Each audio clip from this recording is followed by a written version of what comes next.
back to our channel. So today in this video, we are going to discuss about how to set identity alerts and unfreeze properly in Experian. So without wasting much of our time, let's get straight into the video. So basically talking, Experian provides two primary tools for identity protection. First of all, fraud alerts and security freezes. So both of which are free to place, lift, or remove. So, a security freeze is generally considered more protective as it restricts access to your credit report, while a fraud alert requires creditors to take extra steps to verify your identity. So, a fraud alert advises creditors to verify your identity before extending new credit. Placing an alert with one bureau means they will notify the other two nationwide bureaus, Equifax and TransUnion, on your behalf as well.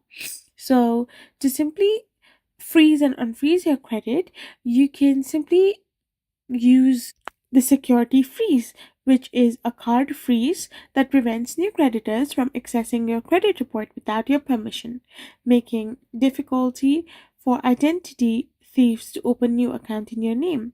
So you can simply do it online, via phone, or by mailing your Experian.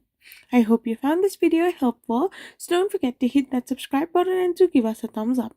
We will be back again with more informative videos. Thank you for watching.